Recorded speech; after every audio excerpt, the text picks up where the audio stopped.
Linguini anajaribu kuwapa moyo wapishi na kuwatia nguvu wajipange kwa ujio wa mkosoaji Antonio Igo, ambaye alisema atakuja kupata chakula chake cha usiku hapo, lakini hakuna anayemuelewa, ila yeye mwenyewe ndo alikuwa anajua kwamba ameshagombana na panya, hivyo anategemea ujuzi wa wapishi hao kuandaa chakula kingine kizuri, kwani panya anaweza asije siku hiyo. Hawa wapishi hawaelewi, wao si wanajua kwamba Linguini ndo mpishi, kwa hiyo wanaamini kwamba kama yeye atakuwepo kila kitu kitakuwa sawa. Sasa inakuwaje leo unatuambia sisi hapa ndo tutafanya maajabu makubwa na unategemea mambo makubwa kutoka kwetu? Upande wa pili tunamuona Remy akiwa anatembea, ghafla anakamatwa na mtego wa panya. Kumbe Skinner amekuja kumkamata Remy akiwa anajua kabisa kumbe huyu panya ndio mpishi. Kwa hiyo anajua nikimkamata huyu panya nitakuwa nimeshamkwamisha yule bwana, na hivi leo wanafanyiwa ukaguzi na yule mkosoaji wa chakula, kwa hiyo lazima watafeli tu. Skinner anamwambia Remy kwamba wewe kumbe ndo mpishi uliokuwa na uwezo wa kumfanya Linguini akafanya maajabu makubwa pale jikoni, basi na mimi nataka unifundishe kupika, na chakula hicho kitanifanya nitakuwa maarufu sana kumshinda hata Chief Gusto. Kisha anamweka kwenye buti na anaenda kupaki gari mahali fulani hapo mjini. Upande wa pili, Antonio Igo anawasili kwenye ule mgahawa unaomilikiwa na Linguini kwa sasa na kumwambia mhudumu alete chakula kitamu kushinda vyakula vyote, ambacho chakula hicho kiwe kimeandaliwa na Chief Linguini. Skinner naye anajificha na anakuwa amejibadilisha sura, anaenda kukaa mezani karibu na Igo na kuagiza chakula kile kile ambacho ameagiza Igo. Ndani ya buti la gari, Remy akiwa amekata tamaa kabisa, ghafla ule mzuka wa Chief Gusto unamtokea. Anamwambia jinsi anavyojisikia kukosa matumaini, lakini Chief Gusto anaendelea kumpa moyo na kumkumbusha kwamba bado anaweza kusimama tena. Wakiwa pale pale, ghafla baba yake Remy pamoja na ukoo mzima wa panya wanafika na kumkomboa Remy, na Remy anaamua kurudi mgahawani kwani hajamaliza kumpikia mkosoaji mkubwa ambayo ilikuwa ni moja kati ya ndoto zake, kupika chakula kizuri ambacho kitapendwa na kila mtu. Remy anaamua kurudi mgahawani, na safari hii akifuatana na baba yake na kaka yake Emily pamoja na ukoo mzima wa wale panya. Wanapofika huku jikoni, mambo yalikuwa si mambo. Kwanza kabisa, ndani jikoni wapishi wote walikuwa wako kwenye msongo wa mawazo, hawajui kabisa wampe nini Antonio Igo. Linguini naye anapoteza uvumilivu na anashindwa kupika chochote. Wakati huo Remy anaingia kwa kasi jikoni. Wapishi wanapomuona wanaanza kumvamia ili kutaka kumwangamiza, lakini Linguini anawazuia, na hapo ndipo ukweli unapofichuliwa. Kila mtu anagundua kwamba panya ndiye aliyekuwa akipika chakula chote kitamu kilichowashangaza wateja, na watu wote wanashangaa kwamba Remy alikuwa akijificha kwenye kofia ya Linguini siku zote bila wao kufahamu. Linguini anawaomba wamsaidie ili waweze kuendelea kuhudumia wateja, lakini wapishi wote wanakuwa disappointed na wanashindwa kuvumilia baada ya kusikia maajabu hayo, na wanaamua kuondoka. Hata Colette anakatishwa tamaa sana na taarifa hizi na anaamua kumwacha Linguini, anabaki mwenyewe mwenye huzuni na hana msaada wowote, lakini alikuwa ametengeneza uaminifu mkubwa sana kwa Remy ambaye ni huyu panya. Colette akiwa yuko barabarani anaondoka zake, anaonekana akilia na amesimama kwenye taa nyekundu za barabarani. Ghafla macho yake yanaangukia kwenye kitabu cha Chief Gusto kilichoandikwa kwamba yeyote anaweza kupika. Tunarudi upande wa pili kwa Remy akiwa na huzuni kubwa, anamfuata baba yake ili kumuomba msamaha, lakini badala yake baba yake ndio anamuomba radhi kwa kutomuelewa na anawaambia jinsi anavyovutiwa na ujasiri wa mtoto wake. Kisha anawaita ukoo mzima wa wale panya na wanakusanyika na kuanza kumsaidia Remy. Wanamwambia Remy ni kitu gani wafanye, na Remy anaanza kugawa majukumu kwa makundi ya panya, na panya wanaingia jikoni kuanza kuandaa chakula atakachokula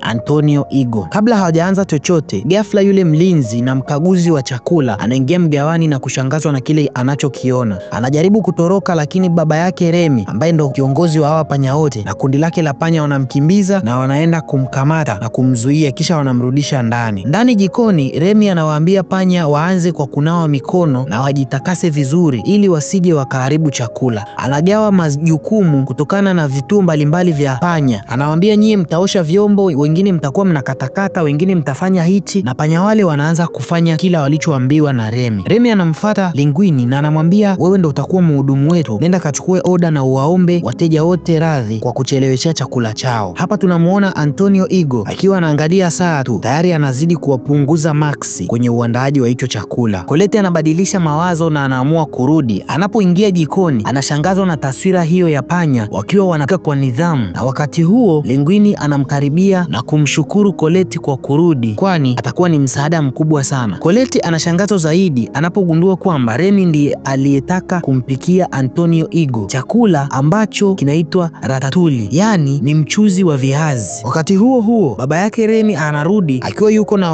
walinzi wake wakiwa wamemkamata yule mkaguzi wa vyakula na wanamtupia kwenye store. Remy anaanza kumwelezea Colette hatua kwa hatua jinsi ya kupika hicho chakula kinachoitwa ratatouille. Anaongeza viungo vyote vinavyohitajika na chakula kinakamilika. Linguini ndiye anakipeleka mezani kwa Anthony Igo pamoja na Skinner, kwani wao walikuwa wameagiza chakula kinachofanana. Anthony Igo anafungua chakula, anashangaa ni viazi ambavyo vina sosi ya matunda. Anaamua kuonja kwa sababu chakula hicho kilikuwa kinanukia vizuri sana. Mara tu Igo anapoonja chakula hicho, anakumbuka mara moja kumbukumbu zake za utotoni, kimwona mama yake akiwa anampikia chakula na anakumbwa na msisimko wa hisia. Anashindwa hata kushika kalamu yake na anaendelea kula kwa furaha isiyoelezeka. Wakati huo Skinner anaingia jikoni kwa hasira kali baada ya kuona kuwa Antonio Igo amekipenda chakula kile kiasi kwamba ameshindwa hata kukitolea Max. Lakini panya wanamdhibiti na kumtupa kwenye chumba cha store ambapo walikuwa wamemweka yule mkaguzi wa chakula. Baada ya chakula kuisha, Igo anamshukuru Linguini kwa mlo na chakula cha kipekee sana. Anamwambia sijawahi kula chakula kitamu kama hichi. Lakini Linguini anamwambia ukweli kwamba yeye hakuwa chefu aliyepika chakula hicho. Yeye sio mpishi aliyepika chakula hicho. Na anamwambia kuwa chakula hicho chefu aliyekiandaa amesema kwamba hawezi kujionyesha kwa sasa hivi, hivyo inabidi asubiri mpaka mgahawa ukishafungwa ndio aje kukutana na chefu aliyepika chakula hicho. Baada ya mgahawa kutulia, Linguini na Colette wanampeleka Antonio Igo mpaka jikoni na wanamtambulisha kwa Remy. Antonio Igo anashangaa sana kujua kwamba mpishi alikuwa ni panya. Wanamuelezea kila kitu, ya kwamba Remy ndio alikuwa ni mpishi halisi wa muda wote tokea hapo mwanzo, na Igo anashindwa hata kuamini, lakini anaishia kumshukuru Remy kwa chakula cha usiku ambacho hajawahi kula maisha yake yote, chakula kilichomchukua hisia zake na kumpeleka mpaka kipindi alichokuwa mdogo akiwa na furaha yeye pamoja na mama yake. Kesho yake Antonio Igo anaandika review kutokana na chakula alichokula siku ya jana, ambayo machapisho hayo yanatikisa jiji la Paris, na anasema kwamba sijawahi kula mlo bora zaidi maishani mwangu kama ule mlo niliokula jana. Anaongezea kwa kusema kwamba kwa sasa hivi ninauelewa kwa kikamilifu msemo maarufu wa Chief Gusto kwamba yeyote anaweza kupika, na anaongeza kuwa Remy ndiye mpishi bora zaidi Paris hajawahi kutokea, na anaahidi kumrudisha tena kwa yeyote yule ambaye atataka kula chakula chake. Kutokana na makala hiyo ya Antonio Igo, mgahawa wa Chief Gusto unarudishiwa hadhi yake ya heshima ya kuwa na nyota 5, lakini kwa bahati mbaya mamlaka za afya zinaufungia mgahawa huo baada ya kugundua kwamba kuna uwepo wa panya jikoni. Ila kutokana na nguvu aliyokuwa nayo Antonio Igo, anawaambia mamlaka ya kwamba tunafungua mgahawa mwingine ambao wapishi watakuwa ni panya, lakini watakaoenda kula hapo watakuwa ni watu wanaofahamu ni nini kinachoendelea jikoni hapo. Ina maana chakula kitakuwa kinapikwa na panya, lakini walaji itabidi wafahamu na waamue kabisa kwamba tunaenda kula chakula ambacho kinaandaliwa na panya. Basi mamlaka yakakubali, na hata hivyo mgahawa huo ulifanya vizuri sana, kwani chakula kilikuwa ni kitamu sana, na mgahawa ukaitwa jina la Ratatouille, uliokuwa chini ya yule panya anaitwa Remy. Na hatimaye ndoto ya Remy inatimia. Panya huyu mdogo sasa hivi ni mpishi bora kabisa hapo katika jiji la Paris, na akitimiza kauli ya Chief Gusto ya kwamba yeyote yule anaweza kupika. Na movie yetu inaishia hapo. Na wakumbusha tu msisahau kulike na kusubscribe. Pia kama imekupendeza unaweza kushare na mwenzako na yeye akaburudika.